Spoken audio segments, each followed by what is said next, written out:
See that? Hey, you want to learn how to make buns? But what you need basically is yeast, milk, heavy cream, sugar. I knew what this was. I didn't just randomly spawn into this body. And this bag of flour. I say begrudgingly because it's not my favorite hecking flour. And yeah, we're gonna go, we're gonna make some buns. And you're gonna like it. And you're gonna stay around. We're gonna measure out our dry ingredients. That actually involves the yeast because I'm choosing to use active yeast. You don't have to let it sit with the wet ingredients and froth up.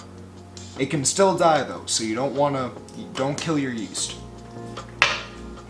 First I'm gonna measure though is some flour. A little bit of this. Oh no! You see that? And the beauty of a scale is you can go, oh, did I pour too much? I'm such a savage. Doop doop doop. Like that. You ain't getting flour all over the table. I'm building my dry mix in here. It's easy, it's nice. Next, we need an ounce of salt. So, an ounce would be 28 grams. We need 14 grams because this is half. I hope that if you are using a scale, you know to tear your scale. Just ounce units or gram units actually. And we're gonna do 14 grams. Very nice. Next, we need an equal amount of yeast. This is the little laid back section, because next we have to get into not so boring of stuff. 4 ounces of sugar. We're good. And then, namaste. Namaste at home cook. You see this lovely bowl full of all those dry ingredients? Please, I advise you, just mix it together. Be very nice, get all your corners. You know what? It looks pretty lovely. You know what we need? A chef's cup. Or a quart. We're gonna warm up our milk and our heavy cream. And we're gonna warm it to anywhere from 80 to 100 degrees. But we're not going to let it get above 140 degrees because then your yeast will die.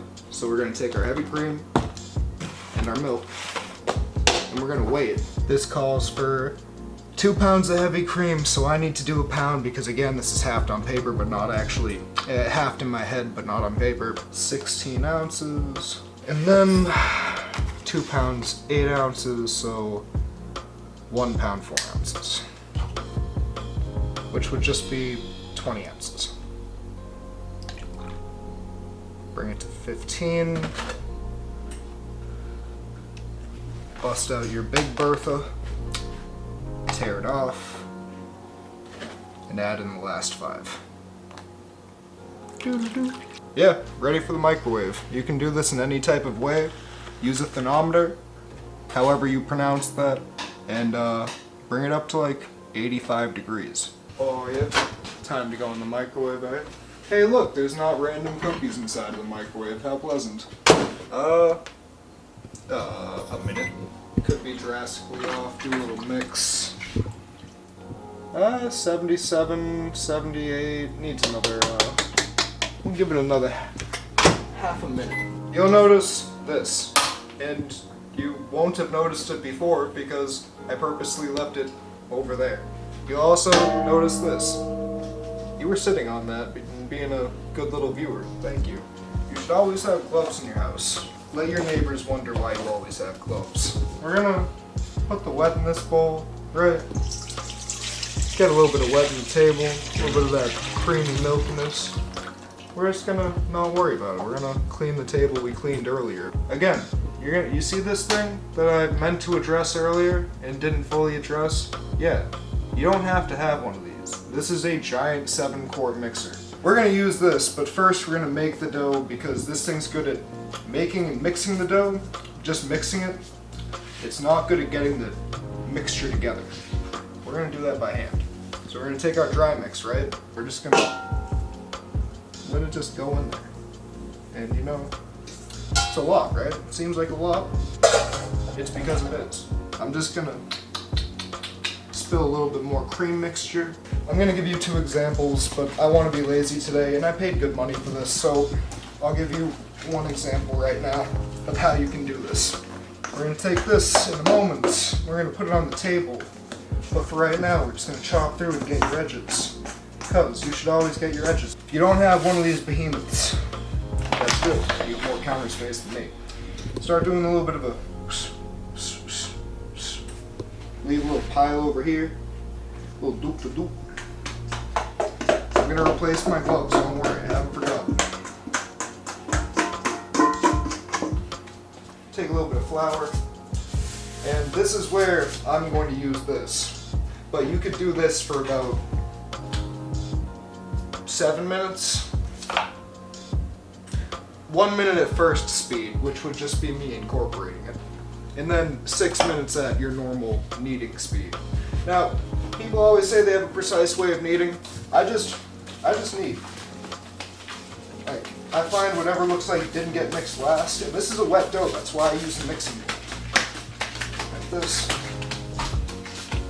And after a while it won't be as sticky, but I don't want to do all that. If you want to though, I'm proving to you that it is possible, but again, a sticky dough. If you want to, you can do that for 7 minutes. If not, take your dough hook mixing stand mixer or hand mixer or your hands in a bowl, or big bowl, and do it by hand. I want to use this. Look at how dirty my counter is. Alright, we're all done here. Now we're going to put this inside of the mixing bowl.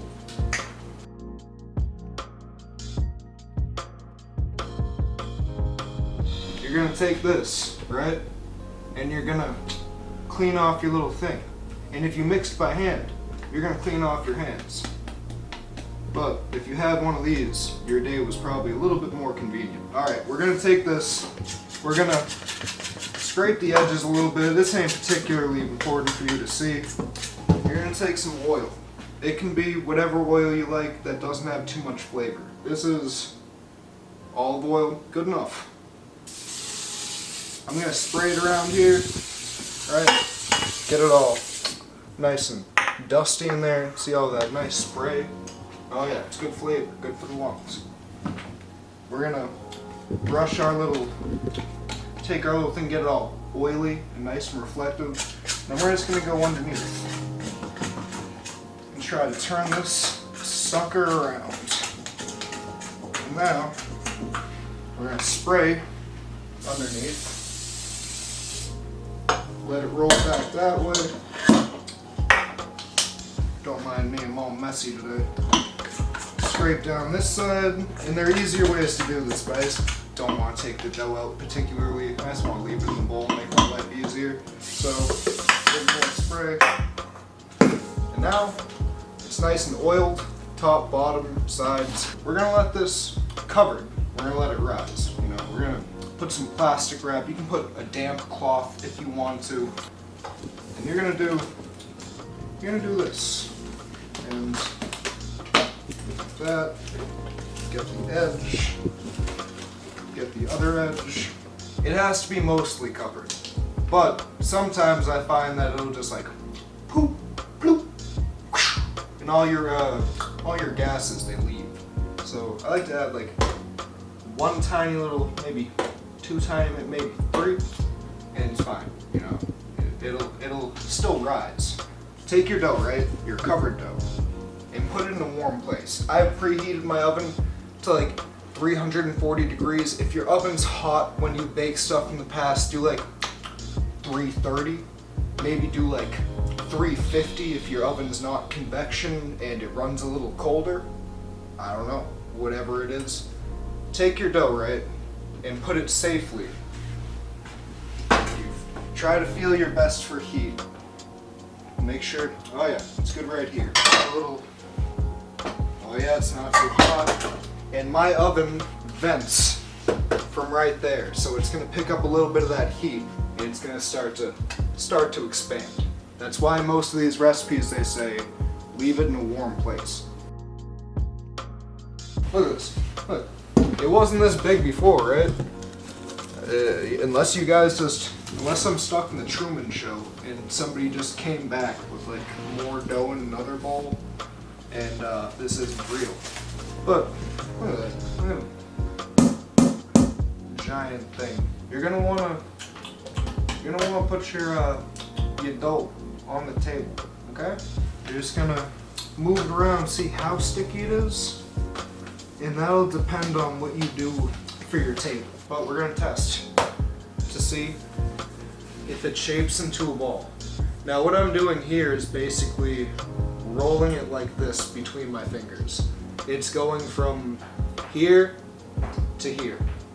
But eventually, you can look at the bottom and it should, yeah, there's barely a little spot there. You want it to be closed in the bottom.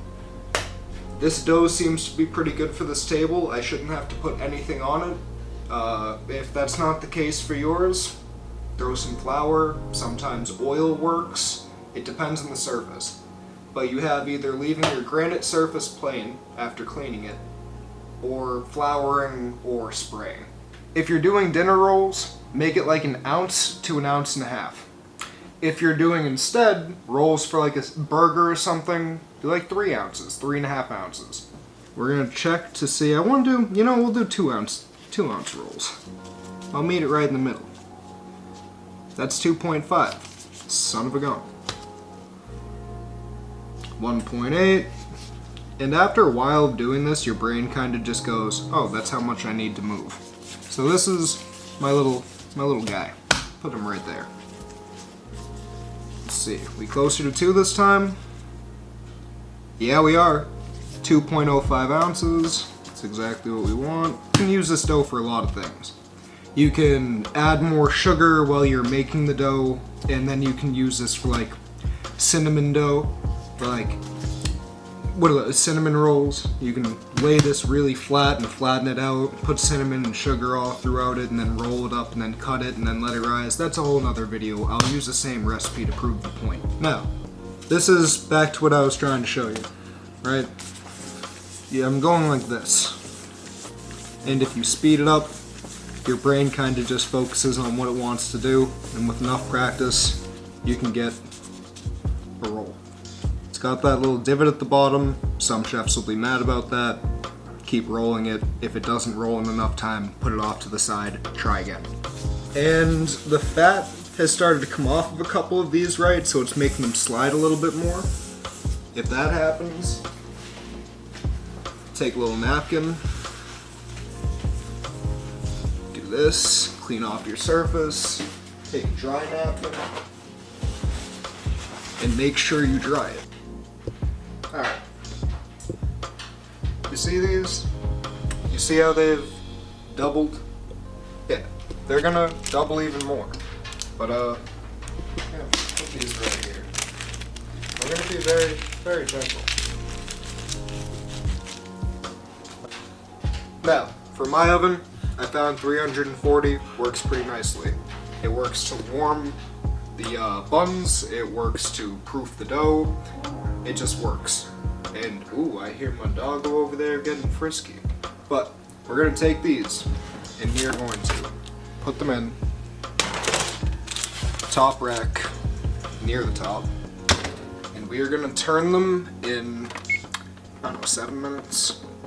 We'll turn them after 7 minutes and see how they're doing. I'm gonna say it needs probably about 5 minutes, but we have to turn them. They're already starting to connect. Look at those guys. Ooh. Alright, we're gonna see if these got enough color. Oh, you know what? I want them to be a little bit more brown, right? So, I'm gonna move some bigger rolls like this. Gotta be a little bit careful with this. Like that. I'm gonna put these down here. Probably gonna put them on for probably 3 more minutes. Got that golden to them. You see that? Now, I want to test. See if they're cooked.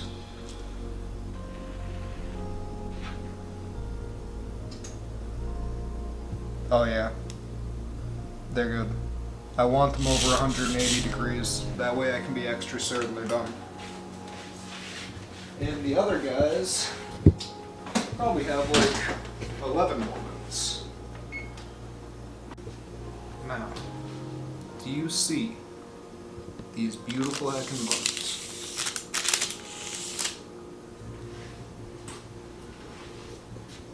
Oh, they got that gold to them. Now, I like mine nice and done like this. If you like more color, by all means, overcook your buns. Maybe turn up the temperature if you think these are not colorful enough. I like these. See that? See that nice little pull?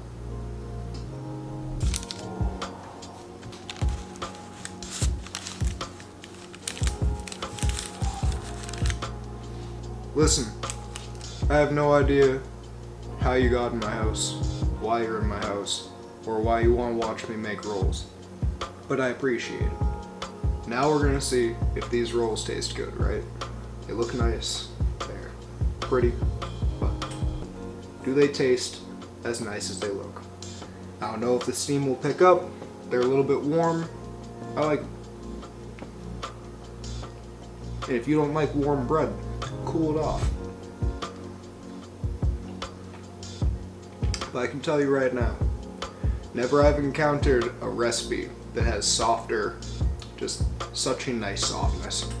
They are a little sweet, saltiness, perfect amount of salt. They are so squishy, and they just fall apart.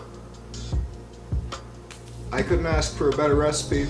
I have mastered it over time. I think it's delicious. I think you will too. Now, I would love it if you would like, subscribe, ring the notification bell, comment what you want me to see. Comment what you want to see me cook. Sorry, you make me nervous. I get caught up. And please, come back again. I love you, and thank you for watching. Peace out.